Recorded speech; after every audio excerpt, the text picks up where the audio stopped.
Arrêtez ce que vous faites. Écoutez attentivement. Ce qui va suivre est une lame. Soit elle vous arme pour toujours, soit elle vous laisse saigner sur le sol pour les 10 prochaines années. Le choix n'existe déjà plus. Vous êtes obligé de continuer. Pensez à cette réunion. Votre idée brillante, volée par un collègue qui la présente comme la sienne. Vous sentez cette chaleur monter dans votre poitrine, cette paralysie qui vous cloue à votre siège. Vous ne dites rien. Ou ce dîner de famille. Cette pique, cette plaisanterie passive-agressive qui vous humilie devant tout le monde. Vous forcez un sourire, mais à l'intérieur, quelque chose se brise. C'est la micro-guerre silencieuse que vous perdez chaque jour. Chaque fois que vous encaissez sans répliquer, votre territoire rétrécit, votre valeur perçue s'effondre. Vous devenez inoffensif, une proie facile. Votre gentillesse est interprétée comme une faiblesse, votre silence comme une soumission. Cette érosion est lente, invisible, mais elle est totale. Elle attire d'autres prédateurs, créant un cercle vicieux où vous êtes constamment testé, poussé et finalement dévoré. Ils sont partout. Les manipulateurs silencieux au bureau, les sourires carnassiers dans vos cercles sociaux, les proches qui se nourrissent de votre détresse. Ils ne vous attaquent jamais de front. Ils utilisent des sous-entendus, des compliments empoisonnés, des manœuvres en coulisses pour vous isoler et vous affaiblir. Ils vous étudient, cherchent la faille, et quand ils la trouvent, ils frappent sans pitié. Vous pensez que c'est une question de malchance. Vous croyez que vous devez être plus gentil, plus patient, plus compréhensif. C'est faux. Vous êtes simplement un soldat désarmé sur un champ de bataille psychologique. Vous ne connaissez pas les règles du jeu, alors vous êtes condamné à le perdre. Mais il existe un code, un art de la guerre mentale qui transforme les cibles en chasseurs. Pourquoi certains sont-ils toujours respectés sans dire un mot alors que vous devenez une cible? Mais ce n'est pas de leur faute, c'est de la vôtre. Vous jouez à un jeu dont vous ignorez les règles en espérant que la bienveillance vous sauvera. C'est une stratégie de proie. Le temps de la gentillesse est terminé. Le temps de l'agneau est révolu. Ce qui suit n'est pas une leçon de morale, c'est un manuel d'armement psychologique. Une rupture totale avec tout ce que l'on vous a appris sur le fait d'être une bonne personne. La société vous a menti. Elle vous a rendu faible pour mieux vous contrôler. Aujourd'hui, vous brisez vos chaînes. Aujourd'hui, vous apprenez le langage du pouvoir. Il y a 5 siècles, un homme à Florence a regardé la nature humaine sans se voiler la face et a écrit le code secret du pouvoir. Son nom était Machiavel. Il a gravé cette vérité dans la pierre, car il est plus sûr d'être craint que d'être aimé. L'amour est maintenu par un lien d'obligation qui, parce que les hommes sont méchants, est rompu à chaque occasion pour leur profit. Mais la peur est maintenue par une crainte du châtiment qui ne vous quitte jamais. Comprenez bien, être craint en 2024 ne signifie pas crier plus fort ou menacer. C'est plus subtil, plus profond. C'est devenir une énigme stratégique. C'est faire en sorte que les autres hésitent avant de vous défier, non pas par peur de votre colère, mais par peur de leur propre anéantissement social. La crainte est la certitude qu'une attaque contre vous coûtera plus cher à l'agresseur qu'à vous. C'est le respect froid et calculateur que l'on accorde à une lame aiguisée. Votre amabilité est une dette que personne ne vous remboursera jamais. Votre capacité à inspirer la crainte est un capital qui ne se dévalue jamais. C'est le bouclier invisible qui filtre les intentions des autres. En appliquant les principes qui vont suivre, vous allez vous transformer. Vous ne serez plus une cible, mais une forteresse psychologique. Les pics glisseront sur vous. Les manipulations deviendront transparentes, aussi claires que du verre. Vous apprendrez à lire entre les lignes, à déceler l'envie derrière un compliment, l'agression derrière une plaisanterie. Vous deviendrez l'architecte du jeu social, capable de démanteler les manœuvres de vos adversaires avant même qu'elles ne prennent forme dans leur esprit. Les gens ne vous aimeront peut-être pas plus, mais ils vous respecteront. Et ce respect sera absolu, car il sera basé sur leur instinct de survie, pas sur leur humeur. Attention, une fois que vous aurez vu les ficelles, vous ne pourrez plus jamais revenir en arrière. Chaque interaction sociale deviendra un échiquier. Vous verrez les intentions cachées partout. C'est une connaissance qui isole, qui vous sépare à jamais du troupeau des naïfs. Ce chemin est sans retour.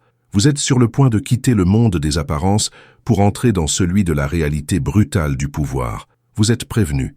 Ce que vous allez apprendre va vous changer de manière permanente. Le secret n'est pas dans ce qu'ils disent, mais dans ce que vous décidez de ne pas dire. Voici les 10 lames psychologiques. Ne les apprenez pas.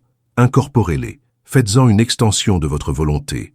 Elles ne sont pas à utiliser, elles sont à devenir. Chaque principe est une arme, chaque interaction, un champ de bataille. 1. Le miroir de la confusion. La psychologie derrière cette technique est la dissonance cognitive. Un agresseur s'attend à une réaction prévisible, la colère, la peur, la justification. En lui renvoyant calmement le reflet de sa propre manœuvre, vous brisez ce schéma. Vous le forcez à se regarder agir. Son cerveau, incapable de traiter cette réponse inattendue, entre en court-circuit. L'agresseur perd son élan, son assurance s'effrite et il se retrouve exposé, nu, face à sa propre toxicité. Il n'est plus le chasseur, il est devenu l'objet d'une analyse clinique et froide. Votre calme devient un miroir qui ne reflète pas votre faiblesse, mais sa propre laideur. Cette inversion de pouvoir est instantanée et dévastatrice, car il est forcé de se confronter à l'intention qu'il tentait de dissimuler. Il ne peut plus nier, car vous n'accusez pas, vous observez. Imaginez cette scène. Un collègue vous lance devant d'autres. Encore une de tes idées ambitieuses. On verra si elle tient la route cette fois. La pique est claire, conçue pour vous faire douter. Le piège est de vous défendre. Au lieu de ça, vous le regardez sans émotion et vous répondez d'un ton neutre, presque curieux. C'est une perspective intéressante. C'est exactement le genre de choses que quelqu'un dirait pour tester la confiance de son interlocuteur. Le silence qui suit est votre victoire. Votre action est une question, pas une affirmation. Dites calmement. Tu as réfléchi longtemps avant de dire ça de cette manière précise. 2. L'éloge empoisonné. Le moteur de cette stratégie est l'ego. L'ego est la faille la plus exploitable de la psyché humaine. Handicap. Faisant l'éloge d'un défaut comme s'il s'agissait d'une qualité, vous ne combattez pas le comportement de votre ennemi. Vous l'encouragez. Vous le programmez pour qu'il s'autodétruise. Il se sentira flatté, compris, validé. Il croira que son défaut est une marque de caractère, une force. Il l'amplifiera donc, creusant sa propre tombe sociale ou professionnelle avec un sourire aux lèvres. C'est une manipulation sublime, car la victime devient l'artisan de sa propre chute, et vous, le simple, spectateur bienveillant. Vous ne l'attaquez pas, vous lui donnez la corde pour se pendre, en lui faisant croire que c'est une cravate de luxe. Votre rival a une tendance à monopoliser la parole en réunion, à couper les autres et à étaler sa connaissance, ce qui irrite tout le monde. Après une de ces tirades, prenez-le à part et dites-lui avec une sincérité feinte « J'admire vraiment ta capacité à dominer la conversation. Peu de gens ont cette assurance de prendre toute la place. C'est un signe. Le vrai leadership. Il se sentira comme un génie. La prochaine fois, il en fera encore plus, s'aliénant définitivement le reste de l'équipe.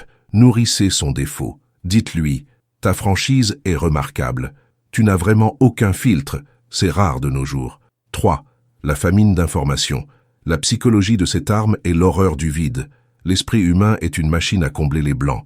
Lorsque vous ne donnez aucune information, vous créez un vide insupportable. Les autres, surtout, vos rivaux ne supporteront pas ce néant.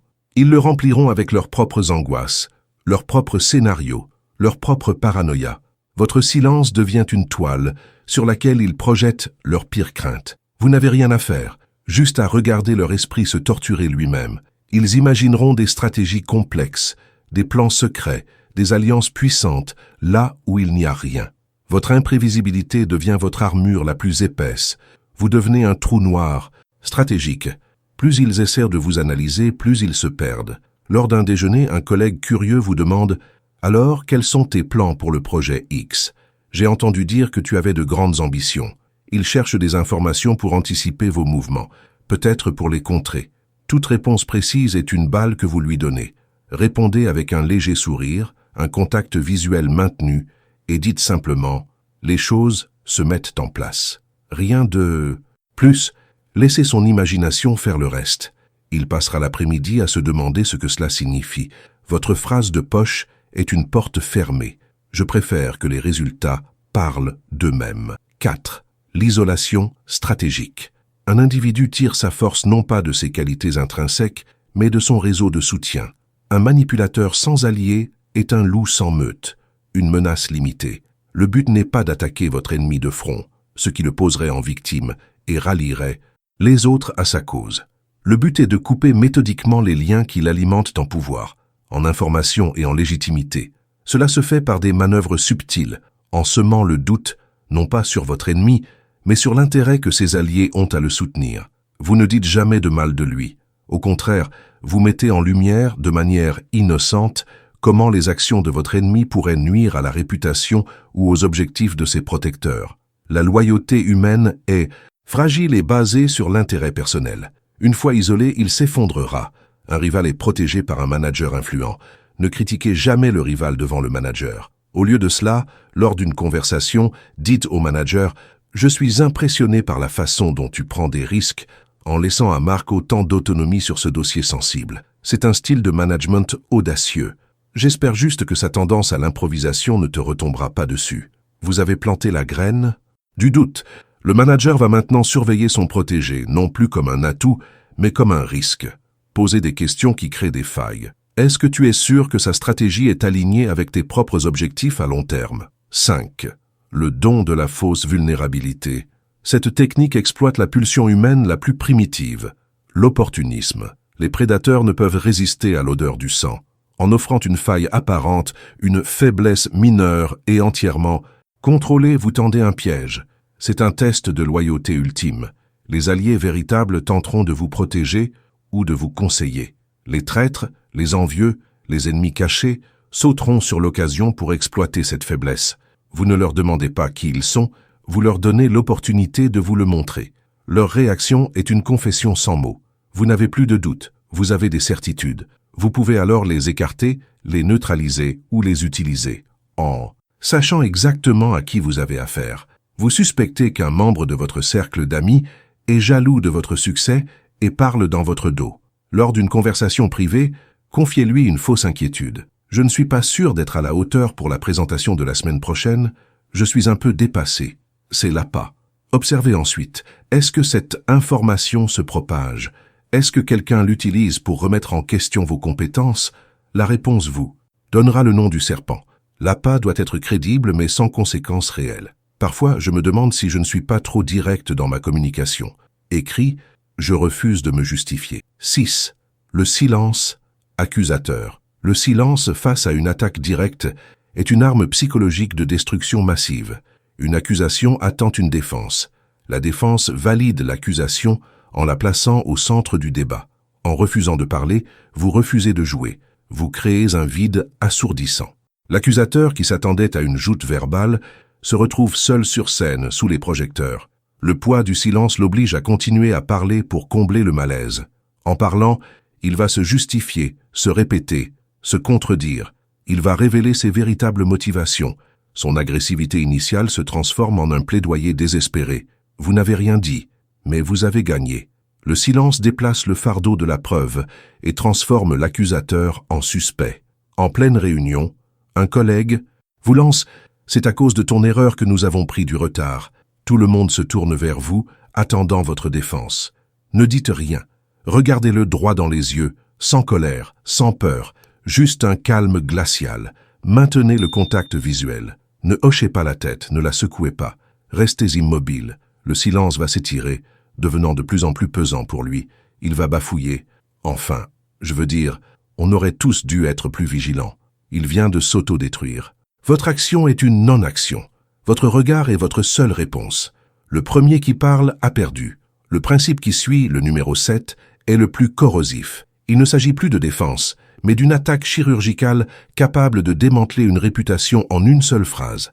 Maniez-le avec une extrême prudence. 7. La faillite émotionnelle provoquée. Dans l'arène du pouvoir, l'émotion est une déclaration de faillite.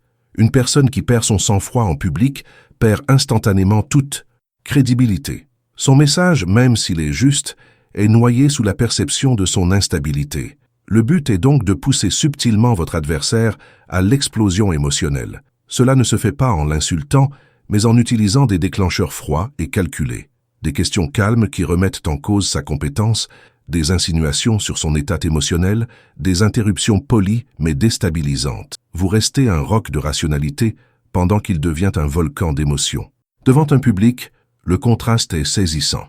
Il sera perçu comme irrationnel, peu fiable, et donc indigne de confiance. Sa carrière peut être brisée en quelques secondes. Un rival conteste agressivement vos chiffres lors d'une présentation importante. Il est passionné, presque en colère. Ne débattez pas sur le fond. Attendez une pause, puis dites d'un ton très calme, presque inquiet. Paul, tu sembles très investi émotionnellement dans ce sujet. Est-ce que tout va bien personnellement?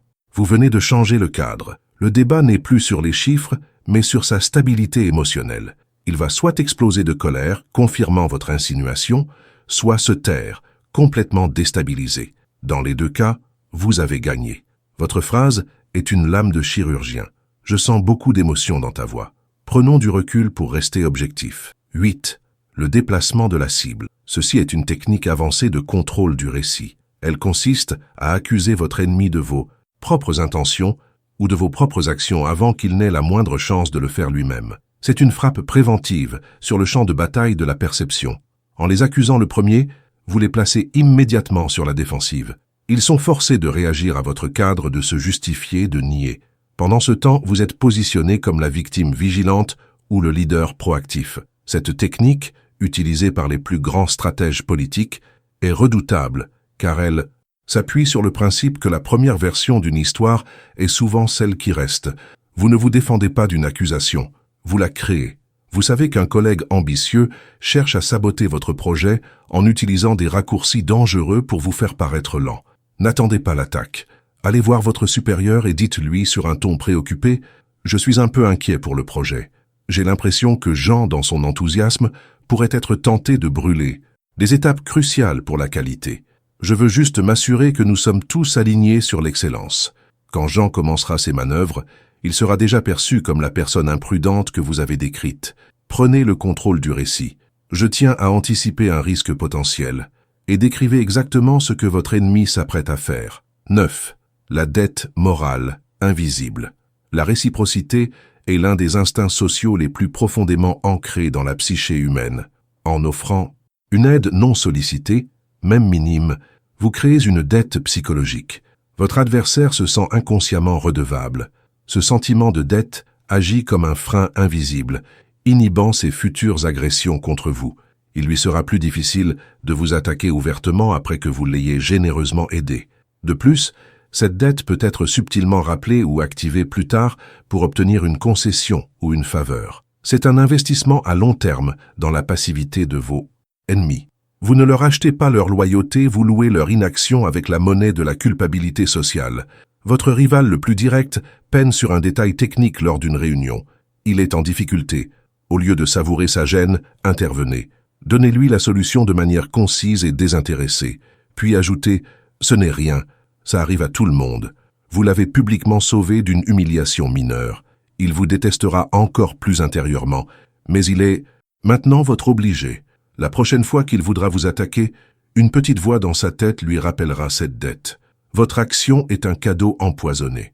Laisse-moi t'aider avec ça. Ça ne me prendra qu'une seconde. 10. L'ancrage de la perception. Le premier à définir la réalité d'une situation contrôle cette réalité. C'est le principe de l'ancrage. Le premier chiffre, la première description, la première accusation posée sur la table devient le point de référence autour duquel toute la discussion future va s'articuler. Tous les autres seront forcés de négocier, d'argumenter et de se positionner par rapport à votre ancre initiale. En étant le premier à parler, à nommer, à cadrer, vous ne participez pas à la conversation, vous en dessinez le terrain de jeu. Les autres ne se battront plus pour leurs idées, ils se battront sur votre territoire, selon vos règles. C'est le pouvoir de définir le contexte avant même que la bataille ne commence. Avant une réunion de lancement, de projet, vous savez que le débat portera sur le budget, où vous êtes en position de faiblesse. Vous prenez la parole en premier et vous dites « Avant de parler des chiffres, soyons clairs sur le véritable enjeu ici. Il ne s'agit pas d'un problème de coût, mais d'un problème de vitesse d'exécution. La vraie question est de savoir qui peut livrer le plus vite. Vous avez déplacé l'encre du budget vers la vitesse, votre point fort. Tous les arguments sur le coût paraîtront maintenant secondaires, voire hors sujet. Soyez le premier à parler. Pour que tout le monde soit sur la même longueur d'onde, le problème fondamental est, vous avez vu, les 10 lames. Mais l'arme suprême n'est aucune d'entre elles. L'arme suprême, c'est vous. C'est le silence glacial qui s'installe en vous lorsque le chaos éclate autour. C'est votre pouls qui ne s'accélère pas face à la provocation. C'est votre capacité à observer la panique de vos adversaires comme un scientifique observe une réaction chimique sans émotion avec une pure clarté stratégique. Ces techniques ne sont que des outils. L'arme, c'est la main de fer qui les manie. l'esprit devenu une forteresse imprenable. Votre impassibilité est le véritable anéantissement. Les autres le sentiront avant de le comprendre. Un changement subtil dans l'air quand vous entrez dans une pièce. Leurs pics habituels, lancés par réflexe, se heurteront à un mur de vide et tomberont sans écho.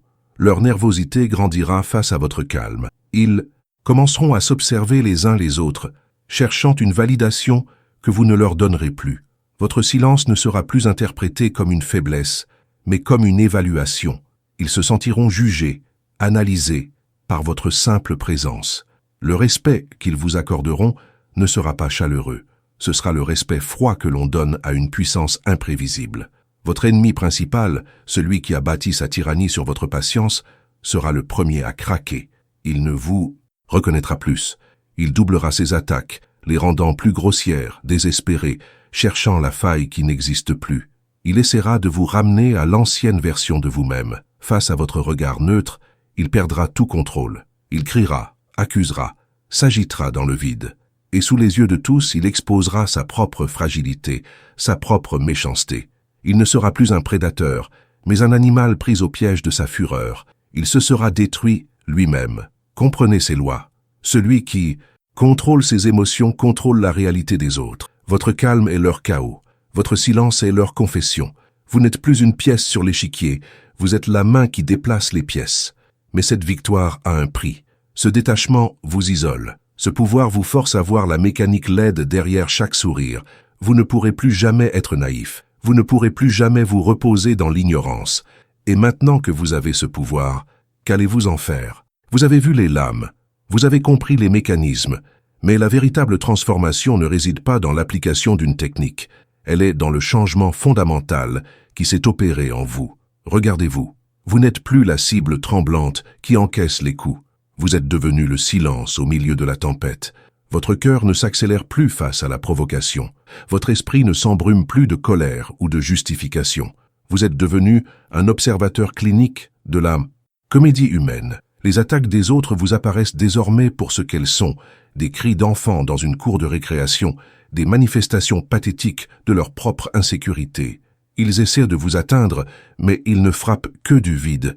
Votre calme n'est plus une passivité, c'est une arme, un bouclier invisible qui renvoie leur toxicité sur eux-mêmes. Ils s'épuisent à essayer de trouver une faille qui n'existe plus. Lentement, sans un mot de votre part, leur pouvoir sur vous s'est évaporé. Ils ne vous aiment peut-être pas, mais ils ont cessé de vous tester. Ils ont appris par instinct qu'il est dangereux de réveiller ce qui dort derrière votre regard tranquille. Ce n'est pas de la peur, c'est un respect froid, primal, accordé à une force qu'ils ne peuvent ni comprendre ni contrôler. Mais cette nouvelle vision est une condamnation. Vous ne pourrez plus jamais revenir en arrière. Vous ne pourrez plus jamais vous réfugier dans la douce ignorance du troupeau. Chaque conversation, chaque sourire, chaque interaction sociale est désormais passée au crible de votre analyse. Vous voyez les ficelles, les intentions cachées, les jeux de pouvoir subtils derrière chaque mot.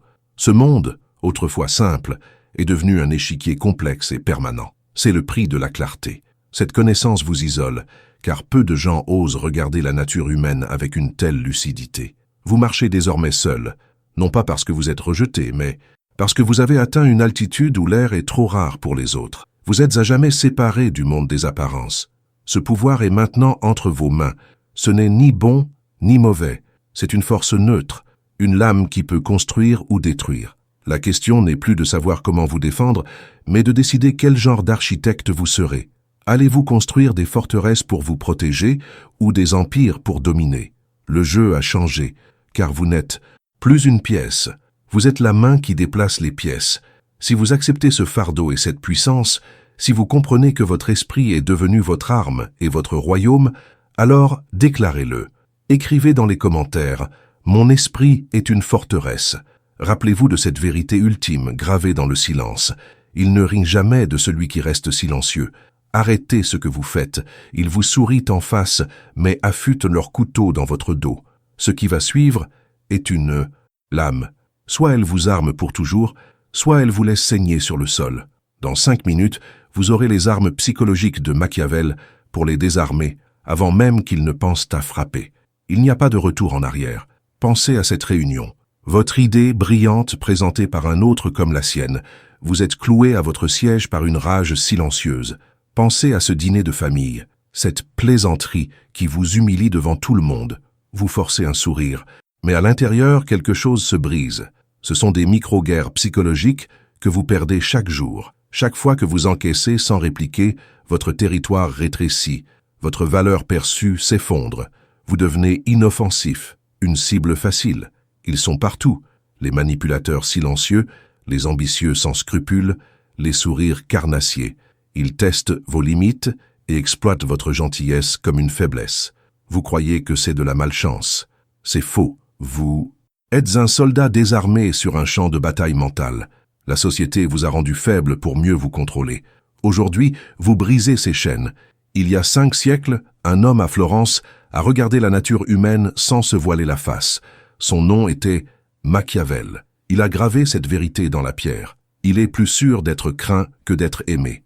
L'amour est un lien d'obligation que les hommes, méchants par nature, brisent à la première occasion. Mais la peur est maintenue par une crainte du châtiment qui ne vous quitte jamais. Être craint aujourd'hui ne signifie pas menacé. C'est devenir une énigme stratégique. C'est la certitude qu'une attaque contre vous coûtera plus cher à l'agresseur qu'à vous. C'est le respect froid que l'on accorde à une lame aiguisée. En appliquant ces lois, vous allez vous transformer. Vous ne serez plus une cible, mais une forteresse psychologique. Les pics glisseront sur vous. Les manipulations deviendront transparentes. Attention, une fois que vous aurez vu les ficelles, vous ne pourrez plus jamais revenir en arrière. Chaque interaction sociale deviendra un échiquier. Vous verrez les intentions cachées partout. C'est une connaissance qui isole, qui vous sépare à jamais du troupeau des naïfs. Ce chemin est sans retour. Vous êtes prévenu. 1. Le miroir de la confusion. Un agresseur attend une réaction. La colère, la peur, la justification. En lui renvoyant le reflet de sa propre manœuvre, vous brisez son schéma. Son cerveau entre en court-circuit. Il n'est plus le chasseur, il est l'objet d'une analyse froide. Un collègue vous lance une pique passive-agressive. Ne vous défendez pas. Regardez-le calmement et dites d'un ton neutre « C'est une perspective intéressante. C'est exactement ce que quelqu'un pourrait dire s'il voulait me déstabiliser. » Le silence qui suit est votre victoire. 2. L'éloge empoisonné. L'ego est la plus grande faille de l'esprit humain. Faites l'éloge d'une de leurs faiblesses comme si c'était une force. Vous ne combattez pas leur comportement, vous l'encouragez. Ils deviendront les artisans de leur propre chute. Un rival monopolise la parole. Dites-lui en privé, avec une sincérité feinte, « J'admire ta transparence. » Peu de gens ont le courage d'être un livre aussi ouvert. Il croira que son défaut est une force. Il l'amplifiera, creusant sa propre tombe sociale. 3. La famine d'information. L'esprit humain a horreur du vide. En ne donnant aucune information, vous créez un vide insupportable. Vos ennemis le rempliront avec leur propre peur et leur propre paranoïa. Votre silence devient une toile sur laquelle ils projettent leurs pires craintes. On vous interroge sur vos projets futurs. Répondez avec un sourire énigmatique. Les choses avancent. Rien de plus. Laissez leur imagination faire le reste. Ils passeront la journée à imaginer le pire. Si vous comprenez que vous n'avez plus à vous justifier, écrivez « Je suis l'architecte de ma réalité ». 4. L'isolation stratégique. Le pouvoir d'un individu repose sur son réseau. Isolé, il est impuissant. Le but n'est pas de l'attaquer de front, mais de couper les liens qui l'alimentent. Un rival a le soutien d'un manager. Ne critiquez jamais le rival. Dites subtilement au manager « J'admire comment tu laisses à Marc autant d'autonomie. J'espère juste que sa tendance à l'improvisation ne te retombera pas dessus. Vous avez planté la graine du doute. Le manager le verra désormais comme un risque. 5. Le don de la fausse vulnérabilité. Offrez une faiblesse calculée pour appâter le traître. C'est un test de loyauté infaillible. Les ennemis cachés sauteront sur l'occasion pour exploiter cette faille, révélant ainsi leur vraie nature. Vous suspectez un ami de jalousie. Confiez-lui une inquiétude mineure et fausse. Je ne suis pas sûr d'être à la hauteur pour cette présentation. Puis, observez. Est-ce qu'il utilise cette information contre vous? Sa réaction est une confession sans mots. 6. Le silence accusateur. Face à une accusation, ne dites rien. Une défense valide l'accusation. Le silence crée une pression insoutenable. L'accusateur, nerveux, continuera à parler, se contredira et finira par s'incriminer lui-même. Quelqu'un vous accuse à tort devant un groupe. Regardez-le dans les yeux, sans ciller, et restez parfaitement silencieux. Le premier qui parle pour combler le vide a perdu. Votre silence est une réponse. La technique numéro 7, la faillite émotionnelle. Provoquer est la plus dangereuse. Utilisée correctement, elle peut détruire une réputation en moins de 60 secondes. 7. La faillite émotionnelle. Provoquer. Dans l'arène du pouvoir, l'émotion est une déclaration de faillite. Une personne qui perd son sang-froid en public perd toute crédibilité. Poussez subtilement votre adversaire à l'explosion émotionnelle. En réunion, un rival conteste vos chiffres avec agressivité. Ne débattez pas. Dites calmement. Tu sembles très affecté par ces données. Est-ce que tout va bien? Le débat n'est plus sur les chiffres, mais sur sa stabilité. Il va soit exploser, confirmant votre insinuation, soit se taire, déstabilisé. Vous avez gagné. 8. Le déplacement de la cible. Accusez votre ennemi de vos propres intentions avant qu'il n'ait la chance de le faire. C'est une frappe préventive sur le champ de bataille de la perception. Vous prenez le contrôle du récit et le mettez sur la défensive. Vous savez qu'un collègue veut saboter votre projet en prenant des raccourcis. Avant qu'il n'agisse, dites à votre supérieur « Je suis un peu inquiet, Jean semble vouloir prendre des raccourcis qui pourraient mettre le projet en péril. » Quand il le fera, il sera déjà perçu comme la personne imprudente que vous avez décrite. Vous avez vu les lames. Mais l'arme suprême, c'est le silence glacial qui s'installe en vous. C'est votre pouls qui ne s'accélère pas face à la provocation. Votre impassibilité est leur chaos. Ils s'attendent à une réaction. Donnez-leur le calcul. Ils veulent de l'émotion. Offrez-leur la froideur. Cette nouvelle vision est une condamnation. Vous ne pourrez plus jamais revenir en arrière. Vous verrez les ficelles partout. C'est le prix de la clarté. Cette connaissance vous isole, car vous avez atteint une altitude où l'air est trop rare pour les autres. Le jeu a changé. Si vous l'acceptez, commentez. Mon esprit est une forteresse. Rappelez-vous, dans le grand théâtre du pouvoir, les applaudissements vont à celui qui contrôle le silence, pas à celui qui crie le plus fort. Désormais, vous êtes le metteur en scène.